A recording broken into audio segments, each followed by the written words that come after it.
very much for this opportunity today. I was trying to get with technical difficulties there on my end. Um, Guys, listen, what you're talking about, Coach Sutton, about living trophies, and everybody has the ability to impact another person out there. I mean, like, no one person can reach everybody, but everybody can reach one person.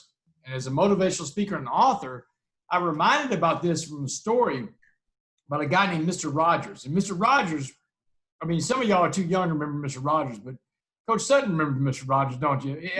He's kind of a goofy dude, man. But I watched him all the time as a kid growing up in the 70s and 80s, man. He'd come in, he'd change his sweater, change his shoes, He had a children's television show, and it reached millions of kids. But before Mr. Rogers, he was a Presbyterian minister. Back in the 1960s, he said he was at a church service one Sunday, and they had a substitute preacher come in. The substitute preacher, he said, gave a sermon that day. And Mr. Rogers said that he sat through this guy's sermon. And at the end of this sermon, he thought to himself, that was the worst sermon I've ever heard. He said it was terrible. He said it went against every rule of giving a good sermon. He said it almost put him to sleep. And just as he was about to turn to the woman next to him and tell her how awful this guy was, he stopped. He bit his tongue. Because the woman next to him was in tears. She was in tears, crying, and she turned to Mr. Rogers, and she said, that was the most beautiful sermon I've ever heard. She said it was the absolute right thing I needed to hear at the absolute right time in my life, and I will never forget where I was this day that I heard this sermon. And that's when Mr. Rogers realized that every one of us, even this substitute preacher that he gave such a terrible sermon, even he had the ability to reach one person. So if he could, then everybody has the ability to reach somebody out there, right? But he also learned another very important lesson that day. He learned that while he was coming in judgment, she was coming in need. And right now, so many people in the world are coming in need, man. And this is an event unlike anything anybody else has ever seen. No person alive on the planet can tell you what's going to happen next, because no one has ever been in something like this before. But the entire world is in a pot of boiling water right now, y'all. And I'm about to tell you the coffee bean story and where I learned it and how that can impact your lives and affect everything you do from here on out, because it certainly did mine. So I'll start out. It was May 18th, 2009. I was in front of a jury in Dallas County, Texas. And this jury had just listened to 6 days of overwhelming evidence of my guilt of the crime of engaging in organized criminal activity, right? I was a meth addict breaking into people's houses. And this jury had listened to 6 days of testimony of this story of this guy that once had it all. Man, I came from a town called Port Arthur, Texas, man. Came from Port Arthur. My parents had been married for 52 years coming next year, y'all. I mean, I didn't come from a broken home. Great family. Got a Division I football scholarship to play quarterback at North Texas. After I got hurt in college, I graduated, went on to work in the United States Congress, worked for a guy running for president of the United States in 2004. Then after that, I went and worked on Wall Street. I became a Wall Street stockbroker for one of the biggest banks in the world, UBS, United Bank of Switzerland. And I got hooked on meth when I was working that job as a broker. And I became a meth addict. And I started breaking into people's homes to feed my drug addiction. But on May 18th, 2009, that jury was hearing none of it, man. They looked at the guy across the courtroom that had every opportunity in life and blew it. And they were mad. And these folks went and thought about my punishment. They went to jury deliberations for 10 minutes coming up with my sentence. 10 minutes, y'all. I don't know how much Law and Order you watch, but if a jury's gone for 10 minutes, they smoked you. And when I came back in that courtroom, that judge who hadn't smiled the entire time, he's grinning from ear to ear. And that big Texas drawl of his, he said, Damon Joseph West. He said, you are hereby sentenced to 65 years in the Texas Department of Criminal Justice. 65 years is a life sentence, y'all. A jury on May 18, 2009 sentenced me to life in prison. And after the trial was over, I had 5 minutes with my parents alone in this little room. We got a bulletproof glass that's separating us. And my parents get one last visit with me. My mom does all the talking. And my mom says, baby, debts in life demand to be paid. She said, you just got hit with one hell of a bill in the state of Texas. She said, but you did the things they said you did, Damon. So you have to go and pay that debt to society. She said, but you owe your father and I a debt too. She said, Damon, we gave you all the opportunity, love and support to be anything you wanted to be in this life. And this is how you repay it? She said, it's not going to work, Damon. Says, we raised you in Port Arthur, Texas, giant melting pot of a city. Said, your dad was the first sports writer in this part of Texas. to put black athletes on the front page of a sports page. It's true, y'all. Back in 1971, he was a young sports writer. First guy to ever break the color barrier, man. Klan was burning crosses and all kinds of stuff about my dad's place, cutting the tires on his car because he did that, you know? My parents were civil rights leaders, so my mom is telling me, she's reminding me of where I came from and how I was raised.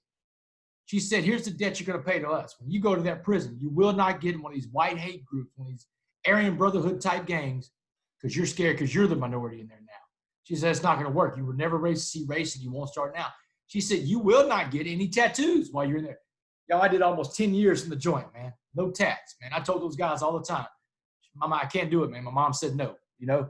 So she said, no gangs, no tattoos. She said, you come back as the man we raised, or don't you come back at all. And so, man, I made a promise to my parents, but I didn't have any clue. What do I know about prison? A white middle-class guy in America, right? I mean, it's a universe foreign to me, but I was going to learn. So I went into on my pod in Dallas County Jail. I got it about 2 months before the prison bus comes to get me. And I'm asking all these guys that have been in prison before, black, white, Asian, Hispanic, how am I going to survive prison? And every one of them is telling me the same thing. You got to get into a gang, fool. You just got hit with a life sentence. You're going to the worst part of the prison system where everybody on the building you live on has life. They call it the life sentence building. Man, you can't survive on your own, man. You're 33 years old. Get into a gang, West. But there was this one guy, this older African-American man named Mr. Jackson. And Mr. Jackson, he's what you would call a career criminal. Been to prison 4 or 5 times in his life, right? He's been in and out of the system. Probably in his 60s. I never got his real age, but Mr. Jackson was the most positive guy I ever met, man. He'd walk around that county jail with a smile plastered to his face. So one morning, Mr. Jackson comes up to me, and he says, Wes, I've been watching how you're dealing with these knuckleheads and these dummies. Talk about you got to get into a gang. He said, don't listen to these fools. He said, but let me lace you up with prison. Let me tell you what prison is going to be like. He said, imagine prison as a pot of boiling water. And he said, anything we put in that pot of boiling water is going to be changed by the heat and the pressure inside that pot. He said, I'm going to put 3 things in that pot of boiling water and watch how they change. A carrot, an egg, and a coffee bean. So then he walks me through it, man. He says, if I put a carrot in that pot of boiling water we call prison, he said, what happens to the carrot? I said, well, the carrot turns soft, Mr. Jackson. He said, that's right.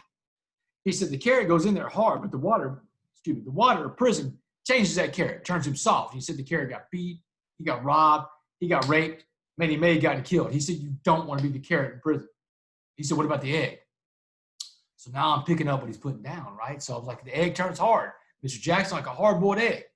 He said, that's right. He said, the egg has a shell that protects him physically, but inside that egg is not okay. He said, that soft liquid core, his heart has become hardened. He said, if your heart becomes hardened, you're incapable of giving or receiving love. He said, if you're incapable of giving or receiving love, you would become institutionalized, and you do not come back as someone your parents recognize because your eggshell has swastikas tattooed all over it now. He said, what about that coffee bean? And y'all, I had no clue, man. I didn't know. I didn't know what happened to a coffee bean in boiling water. So Mr. Jackson said, if I put a coffee bean into that pot of boiling water we call prison, he said, now you have to change the name of the water to coffee. Because he said the coffee bean, the smallest of these 3 things, he said, small like you, West, had the power to change the entire atmosphere inside that pot. He said everybody in life puts out energy, negative or positive. He said whatever kind of energy you put out, you attract back. It's called the law of attraction. He said if you want to walk around prison all the time with a frown on your face and a mean mug, you want to look hard, what you'll actually do is attract that same kind of hard individual into your life. He said attracting that kind of person into your world can be a very dangerous, even deadly endeavor inside that prison. He said, but if you walk around that prison with a smile on your face and you let those guys know they're not getting to you, no matter what they do, they can't get to you. He said, you'll change that prison from the inside out. And he said, the best part about it is the other coffee beans in prison, the other positive inmates will find you because of your energy. And the last thing Mr. Jackson told me in August of 2009, when I was leaving Dallas County Jail to be shipped off on that transport bus to the Texas Department of Criminal Justice to go serve my life sentence, he looked at me and he said, West, go out there and go be a coffee bean. And I was off. You know, Coach Sutton, if Mr. Jackson was to be believed, man, if Mr. Jackson was to be believed, then I had the secret that was going to get me through this. Because if he was telling me the truth, that means that the power was inside me the whole time, that I could change any situation. It doesn't matter where they could drop me off in a maximum security prison, and the power is in me. It's not in the prison. It's not in the guards. It's not in the other inmates in the game. It's inside me.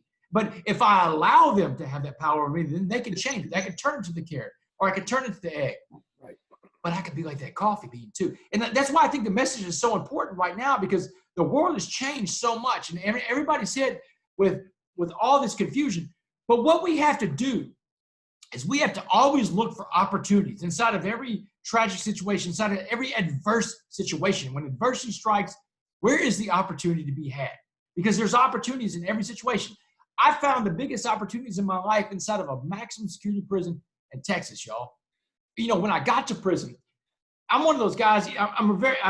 My faith is strong, guys. I'm a believer. My faith is strong. But in my life, I'm going to tell you what God hadn't just ever reached down and just said, hey, Damon, you're healed. What God did is he put people in my life, right? And I have to be receptive to those people. When on your journey and your walk in life, you're going to have people that come into your life, that God puts in your life, that are going to get you from one stage of life to the next. When you're younger, right now, your age, you call these people usually coaches or teachers. You know, these are people that are going to guide you from one place to the next. And coaches are supposed to do that, work on your character as well as your athletic ability. But when I'm getting ready to go to prison, Mr. Jackson's certainly one of these coaches. And I ran into another one. And it was my first cellmate in prison, a guy named Carlos. And if you look at my social media page today, I actually posted a picture of Carlos. And if you read my book, The Change Agent, you'll see what role Carlos played when he saved my life in prison one time. Carlos was about 5'2", a little Hispanic guy from San Antonio. He was a bank robber. Very dangerous dude, though, man. Don't let Carlos's little size fool you. Dynamite comes in small packages, guys. And Carlos was a good dude, though, man. And Carlos and I would sit up at night talking in the bunks. He had the top bunk. I had the bottom bunk in a little 10 by 12 cell. And so we were getting to know each other those first weeks in prison. So one night, I break out the coffee bean story on him. Carlos jumps down off the top bunk. He gets real excited. He's real animated. And he said, man, I love that coffee bean story. He said, the coffee bean's great. He said, but you're no coffee bean. And you won't be a coffee bean because it's the way you think. I was like, what are you talking about?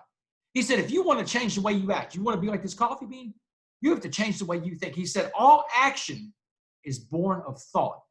And thoughts without action, he said, well, they're just thoughts. You have thousands of thoughts all the time that have no action behind them. And he gave me this riddle. He said, 3 frogs are sitting on a log. One of the frogs makes a decision to jump. He said, how many frogs are left on the log? And I said, 2. He said, wrong. He said, all 3 frogs are still on the log. He said, the frog that made a decision to jump didn't take any action to jump.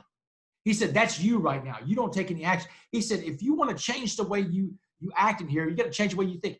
You have to quit looking at prison as a punishment and start looking at prison as an opportunity. There's that word again, guys, opportunity. And I looked at Carlos again, a second head. I'm like, what do you mean opportunity, man? We're serving life in the Texas maximum security prison, man. This isn't an opportunity. This is a punishment. He said, this is the best opportunity you'll ever have in life to change yourself and transform your world. He said, you get 24 hours a day, 7 days a week to work on yourself alone. He said, what can you do with yourself and what are you prepared to do to become that coffee bean? So I got out one morning, man. I said it out loud. Hey, God, thanks for this opportunity to work on myself. And I got to work one day. I did it the next day and the next day and the next day. Days became weeks. Weeks became months. And months became years. And I transformed myself inside that maximum security prison. And I became that coffee bean, y'all. And I found out, there's about 5 ways that I did this, guys. I'm going to give it to you, man. These 5 rules about being a coffee bean. The first rule about being a coffee bean was something Jackson laced me up with, man, when he told me about smiling. Your positive body language affects everything you do and everything around you, man. Everybody reads body language for cues. So Jackson told me, he said, you're either going to infect those around you or you're going to affect those around you. You want to be a positive effect on people, not infectious, right? So you have to smile everywhere you go, guys. And I'm talking about especially in the days you don't feel like, because what happens first when you smile is you change the way you feel on the inside, because now you're smiling. And everybody that sees you, when they see that smile, they're going to smile back. And you're going to get a room full of positive smiling people. And that's how we're going to start off being a coffee bean. The second rule about being a coffee bean is working out every single day in 3 areas. Carlos told me the first rule about doing time is you have to do your time. You can't let your time do you. And what that means is you've got to decide what's going to go into your day, or your day is going to start filling up with all these things that are not necessarily the best things for you. So you decide what goes into your day and work out in 3 areas: spiritually, mentally, and physically. That's what coffee beans do. They get in shape in those 3 areas. I'll give you my spiritual workout, man. I get up in the morning and I talk to God, and I say the same prayer to God that I've been saying since I got into prison and got into recovery. I say, hey, God, put in front of me what you need me to do today for you. And let me recognize that when I see it, because I don't want to miss that. That's it, guys. I don't pray for anything else. I don't ask for health or wealth or happiness, because I know that if I'm meeting the needs that he puts in front of me, that he's going to meet my needs every step of the way, guys. And that's what life is about. Life is about going out and finding ways to be of service to others. Mentally working out. That means what kind of books you read, what kind of videos do you watch, what kind of websites do you go to, what are you doing with your free time? And guys, let me tell you something about your time. This is from a guy that did 7 years and 3 months in prison. Time's the most precious resource in the world. Once it's gone for good.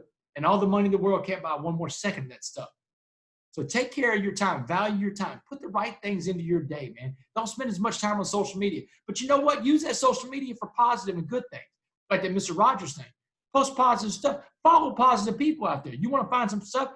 Then my co-author and buddy, Jon Gordon. My buddy, Inky Johnson. Eric Thomas. You know, me. There's a lot of good people out there you can follow in the motivational world that pump positive stuff out there all the time. The world needs that. And so physically working out.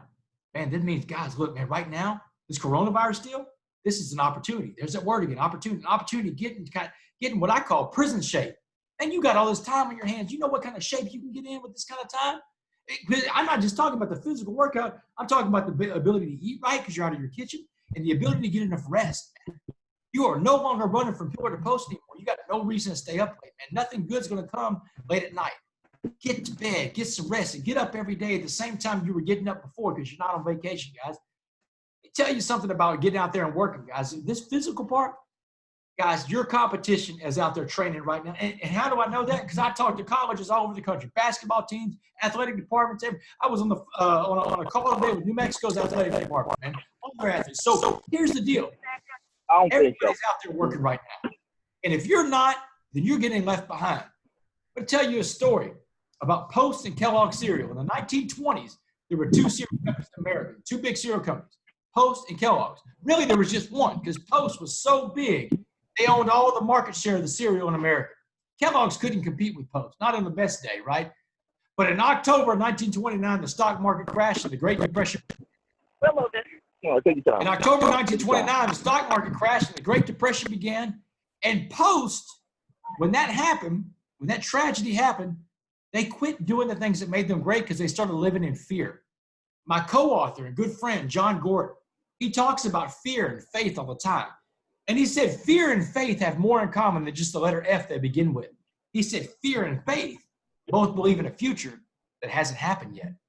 Fear is a negative future. Faith is a positive future. Post started fear. What they did when that happened, I got you, bro. They stopped marketing.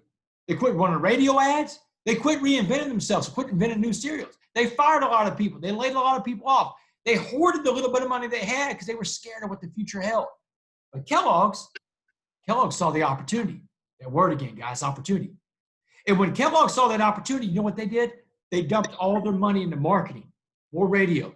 They did research and development, invented new cereals. Raisin Bran came out during this period that I'm talking about. That's when they invented Raisin Bran.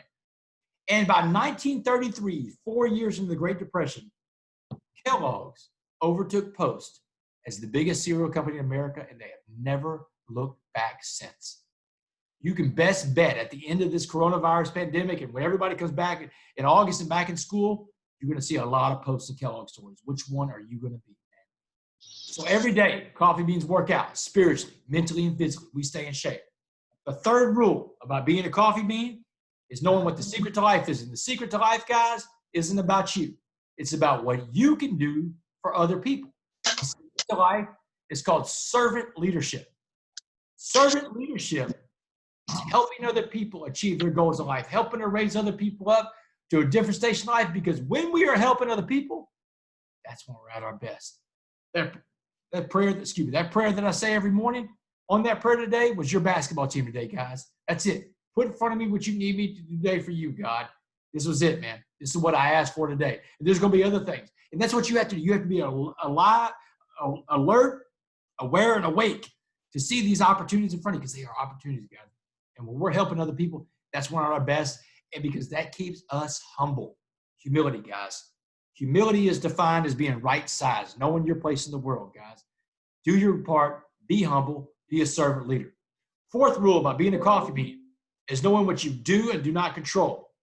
It's a real simple one right here, guys, but it's hard to practice.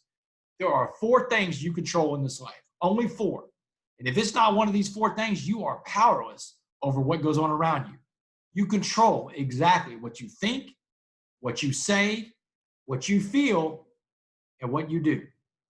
What you think, what you say, what you feel, and what you do. Your entire world stops at your ears, guys. Everything you control is between your ears. Gandhi had a famous quote. He said, "I will not let anyone walk through my mind with their dirty feet, and neither should you." Guys, what you think, what you say, what you feel, what you do, don't ever let anybody take one of those things away from you. It'd be the hardest thing in the world to recover whenever someone else is controlling that space inside your head. Should be the most expensive space for anybody to rent. Should not even be able to be rented up there. The 5th rule about being a coffee bean, guys, and this is a full circle moment here, man. I learned this one when I was out of prison. And it is that your past does not define you. Your past wins don't matter. Your past losses don't matter. I don't care what you've done. Guys, if my past mattered, you wouldn't be sitting on the phone with some ex-con in Texas that's on parole for the rest of his life. But it's because our past is our lesson. We learn from our past and we teach others with our past. That's what our past is for. Our past is our lesson. The present today is a gift, man. That is the most blessed, special thing you got. You got another bite of the apple of life, guys. What are you going to do to put back in the stream of life today, man? Look for those opportunities. Today is a gift, man. Make the most of it. In the future is your motivation. And here comes the warning, guys. Motivate yourself with the right things. Guys, I did 7 years to 3 months in a maximum security prison. I got out 4.5 years ago. And in that time, I go around all over the country speaking, and I try to drop into prison systems all over the country. I want to drop in and hang out with the inmates in there because I believe I've got something special to share with them. I believe, honestly, that's one of the reasons God let me go, is to go back in those places and share. And so I go to prisons all over the place. And today, since I've been out of prison, I graduated with a master's in criminal justice. Yeah. And I became a professor at the University of Houston. Get this, guys. I teach a class at the University of Houston called Prisons in America to the college students there. Prisons in America, dude. Listen, man, I was in a prison in America 4.5 years ago. What kind of world does that happen in? So I can tell you with authority that I know what the toughest prison in America is, man. The hardest place to do time in this country is the prison in your mind. Man, I meet more people out here in the free world that are locked up than I ever did when I was in prison, guys. More people are in prison by their thoughts and by their things than by steel bars and barbed wire and concrete. And how does that happen? That happens when we put other things, we put things that identify ourselves with. We identify ourselves, we put our value, our self-worth in things that aren't even ours. They're material things that don't really matter at the end of the day of who you are at your core. Things like your job, your house, your car. These are important things. I get it. Guys, I don't have a job right now because of what's going on. But I didn't put my value in that. So when this happened, it didn't rock my world to the foundation because my foundation is predicated upon 3 things that I put my value in. My faith, the relationships I built along the way in life, and my ability to serve other people.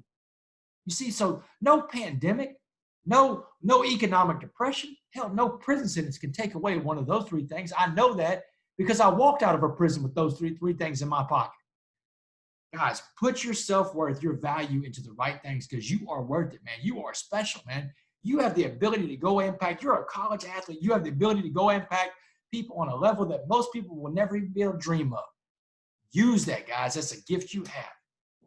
So the very last thing I want to share, Coach Sutton, is what I call my call to action, man. All right. It's the same call to action Mr. Jackson gave to me 11 years ago when I was getting on that transport bus being shipped off to prison. And my call to action to y'all is this. You go out there and you go be a coffee bean. Guys, thanks a lot. Coach Sutton, really appreciate you, brother. Hey, Damon, we really appreciate you. We know you gotta run, but can't thank you enough. And I value our relationship that we're developing, and your message will not fall on deaf ears. Trust me on that, brother. And I can't thank you enough. Go out and be the coffee bean, right? Absolutely, man. And Coach Sutton, thank you for the opportunity, man. You gave me a chance to be useful today. That's what I told Parole. Parole asked me, said, if you could be remembered for me in anything in this life, I'm in front of the parole board. They said, we got one question for you today. Because they said, we don't see a lot of people come through like you, Mr. West. Got one question for you. If you could be remembered for being anything in this life, give it to us in just one word, go. And man, because I was a coffee bean, I had their answer for them. And I gave it to him real quick, Coach Sutton. I said, useful. I just want to be useful. I can be useful in this prison, or I can be useful out in that world finding those coffee beans. And Coach Sutton, you gave me the opportunity to be useful today, brother. Appreciate you, man. Thank you so much.